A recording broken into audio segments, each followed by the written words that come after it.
When Sophie Cunningham said she was tired of the league, nobody expected what would come next. Because what started as a frustrated exit interview just turned into the biggest leadership crisis the WNBA has ever faced. And the receipts? They're everywhere. Let me ask you something. When was the last time you saw NBA players reaching out to WNBA stars just to say they feel bad for them? Not about money, not about attention, about how terribly they're being treated by their own leadership. That's exactly what Sophie Cunningham revealed in her postseason interview, and it sent shockwaves through the entire basketball world. But here's where it gets interesting.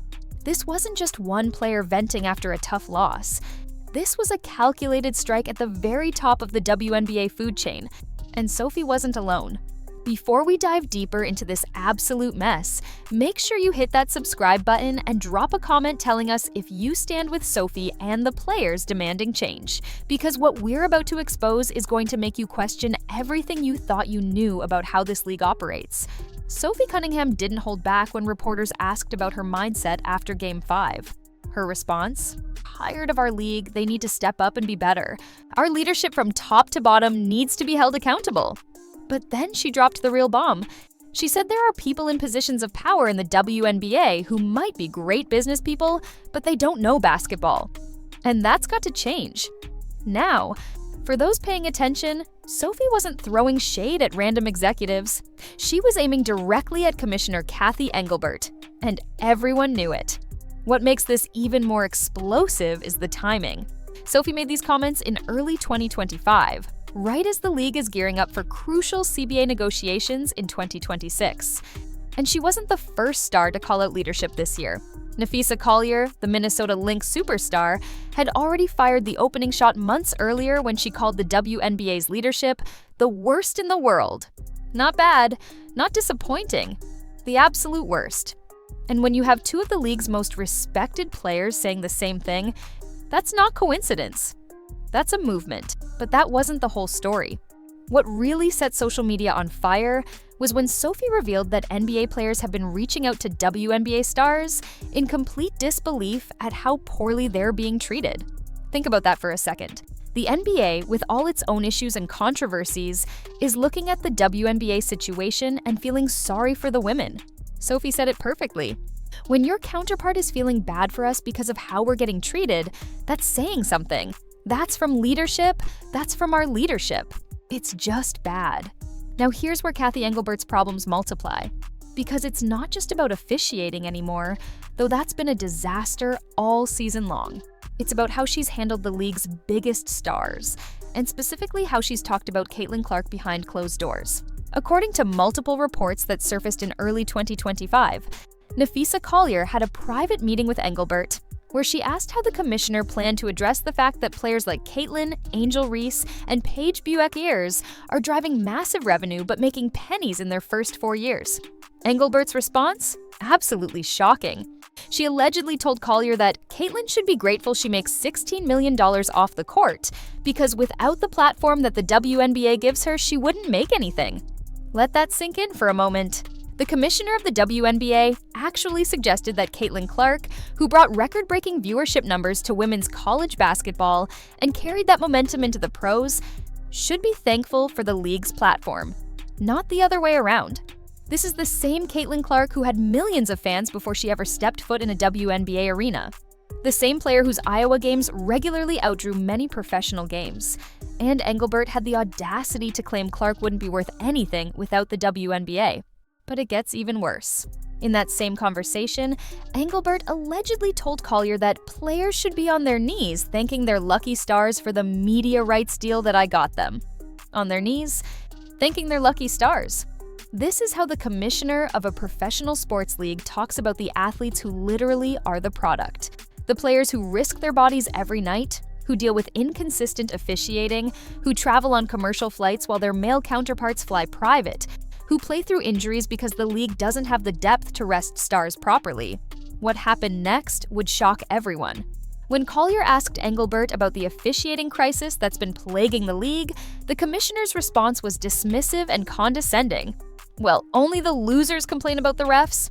This wasn't some off-the-cuff remark caught on a hot mic. This was a direct response to a legitimate concern from one of the league's MVP caliber players, and it revealed everything wrong with the current leadership structure.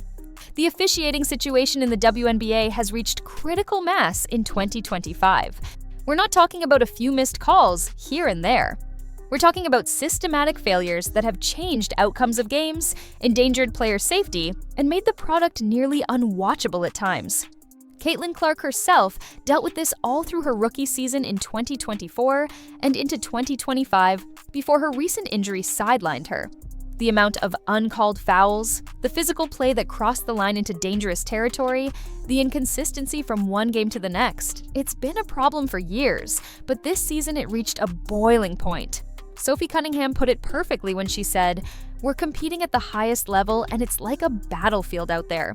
When we're agreeing on the court because of how awful the officials are, that's saying something. Listen to us. We're not going to come for your heads, but I think there is room for improvement. Change the criteria when the whole league is asking for it. But when the leadership isn't doing anything about it, why? Why?" That frustration is palpable, and it's shared across the entire league. Here's what makes this situation even more dangerous for Engelbert. The media has turned on her.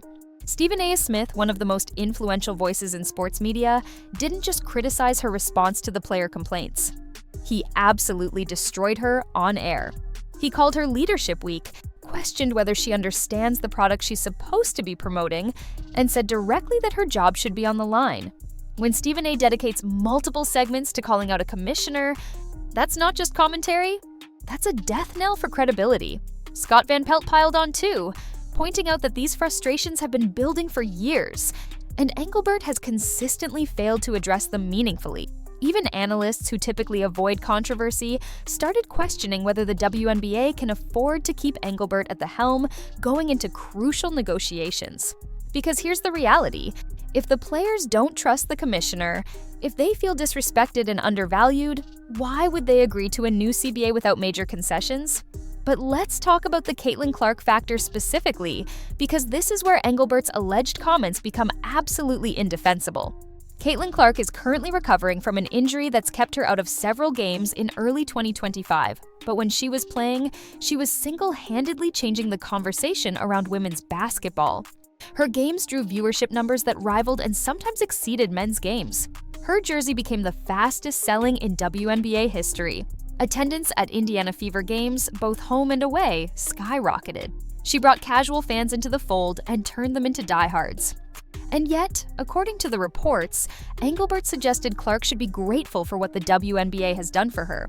The audacity is staggering. This is like David Stern in the 1980s telling Michael Jordan he should be thankful the NBA gave him a platform. It's backwards, it's tone-deaf, and it reveals a fundamental misunderstanding of where the league's value actually comes from. The value comes from the players. Always has, always will. Sophie Cunningham understands this. That's why she's been so vocal about supporting Caitlin, both publicly and privately. When Sophie signed with the Indiana Fever in the 2025 offseason, joining Caitlin's team, it wasn't just about basketball fit. It was about standing with players who are trying to change the culture and demand better from leadership. Sophie saw what Caitlin went through in her rookie season, the physical abuse that went uncalled, the narrative that she was somehow getting preferential treatment when the opposite was true, and she decided to be part of the solution. The Indiana Fever roster now features Sophie Cunningham wearing number 8, Caitlin Clark at number 22, Aaliyah Boston at number 7, and a supporting cast that's built to compete. But more importantly, it features players who aren't afraid to speak truth to power. When Sophie made her comments about being tired of the league, she knew she had Caitlin's back. She knew she had Napheesa Collier's back. She knew she had the backing of players across the entire WNBA who are sick of being treated like they should be grateful for scraps. Here's where things get really interesting. The player revolt isn't just about respect or better officiating. It's about money, and specifically about the massive disconnect between what the league is earning and what players are taking home. The new media rights deal that Engelbert keeps bragging about is worth $2.2 billion over 11 years. That's roughly $200 million per year, a massive increase from the previous deal.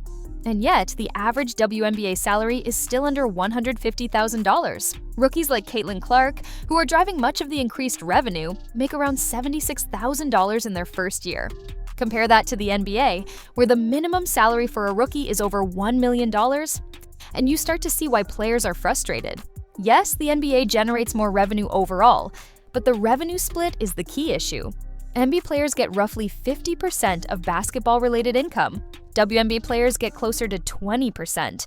That's not just a gap, that's a chasm. And when the commissioner tells players they should be on their knees thanking her for negotiating a deal that still leaves them drastically underpaid relative to the revenue they generate, you can understand why Sophie Cunningham is tired. Napheesa Collier laid it all out in her interview earlier this year. She said, "The real threat to our league isn't money.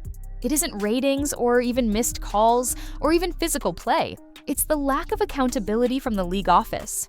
She continued, "Since I've been in the league, you've heard the constant concerns about officiating, and it has now reached levels of inconsistency that plague our sport and undermine the integrity in which it operates." This wasn't emotional venting.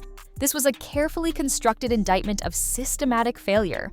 Collier went even further, questioning whether the league cares about player health or the quality of the product on the floor.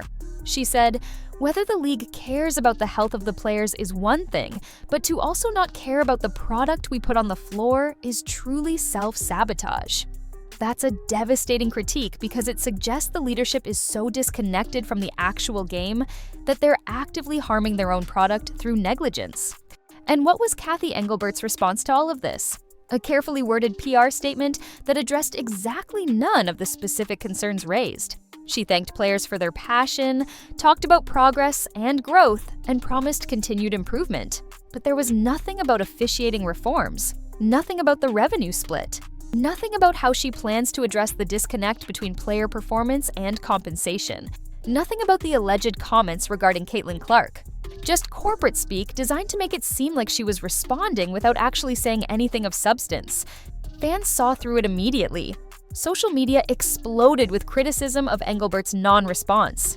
Former players started weighing in, with Lisa Leslie, one of the most iconic figures in WNBA history, calling out the leadership gap. A'ja Wilson, the reigning MVP, spoke about how players aren't being heard and how frustrating it is to perform at the highest level while feeling like leadership doesn't have your back. This wasn't just Sophie and Napheesa anymore, this was becoming a league-wide movement. The timing of all this couldn't be worse for Engelbert because the 2026 CBA negotiations are looming. The current collective bargaining agreement expires after the 2025 season, which means negotiations will heat up throughout this year. And if players go into those negotiations feeling disrespected, undervalued, and unheard, the possibility of a work stoppage becomes very real. We're not talking about a hypothetical anymore. Multiple players have already hinted that they're willing to sit out if meaningful changes aren't made. Sophie Cunningham's comments about being tired of the league take on new meaning in this context. She's not just expressing frustration, she's drawing a line in the sand. She's saying that players have reached their limit and something has to give. And when you combine her frustration with Napheesa Collier's detailed critique, with Caitlin Clark's experience as a rookie, dealing with inadequate protection from officials, with A'ja Wilson's concerns about not being heard, you have the ingredients for a real crisis. What makes this even more complicated is that the WNBA is simultaneously experiencing unprecedented growth. Attendance is up, viewership is up, merchandise sales are up, sponsorship deals are rolling in. The league should be celebrating its best era ever.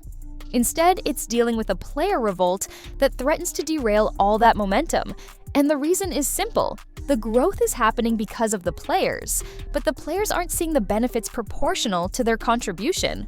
Caitlin Clark's injury in early 2025 has only highlighted this problem. When she went down, the conversation immediately shifted to player workload and whether the league is doing enough to protect its stars.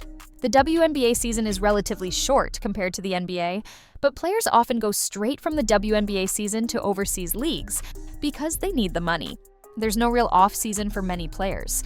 They're playing year-round, increasing injury risk, and the league's response has been inadequate. Sophie Cunningham knows this reality intimately. She's played overseas, she's dealt with the grind, and now that she's on the fever with Caitlin, she's seeing firsthand how the league's biggest star is treated. When Sophie talks about being tired of the league, she's speaking from years of accumulated frustration, but she's also speaking as someone who's watching the next generation deal with the same problems. Here's what needs to happen for this situation to improve. First, Kathy Engelbert needs to actually address the specific concerns raised by players. Not with corporate PR speak, but with concrete action plans. What is the timeline for officiating reforms? What training are refs receiving? How will accountability be enforced? Second, the league needs to seriously reconsider the revenue split going into CBA negotiations. 20% is not acceptable when players are generating this much value. Third, there needs to be real dialogue between leadership and players. Not just performative listening sessions, but actual incorporation of player feedback into league operations. The question is whether Engelbert is capable of making these changes, or whether the board that oversees the WNBA needs to make a change at the top. Sophie Cunningham and Napheesa Collier have made it clear that players have lost faith in current leadership. When Stephen A. Smith and other major media figures are openly calling for accountability, the pressure is mounting from all sides. The WNBA is at a crossroads, and the decisions made in the next few months will determine whether the league capitalizes on its momentum or slides backward into dysfunction. Sophie Cunningham's interview wasn't just an exit interview, it was a manifesto. It was a declaration that players are done being quiet, done accepting inadequate leadership, done pretending everything is fine when it's clearly not. And when you combine her voice with Napheesa Collier's, with the support of players across the league, with the backing of major media figures, you have the potential for real change. But change only happens if the pressure is maintained. That's where fans come in. If you believe Sophie Cunningham and these players deserve better, if you think Kathy Engelbert needs to be held accountable, if you want to see the WNBA reach its full potential, then you need to make your voice heard. Comment below with your thoughts on this situation. Do you stand with Sophie and the players? Do you think Engelbert should keep her job? What changes do you want to see? And make sure you're subscribed, because we're going to be following this story closely as it develops throughout 2025. The WNBA has the best players in the world. It has passionate fans who are growing by the day. It has momentum that most leagues would kill for. But as Napheesa Collier said, it has the worst leadership in the world. And until that changes, all the talent and all the momentum in the world won't be enough to reach the league's true potential. Sophie Cunningham knows it. The players know it. The media knows it. The only question is whether the people in charge will finally listen, or whether it will take a full-blown crisis to force their hand. Based on everything we've seen so far, it's looking more and more like crisis is the only language they understand.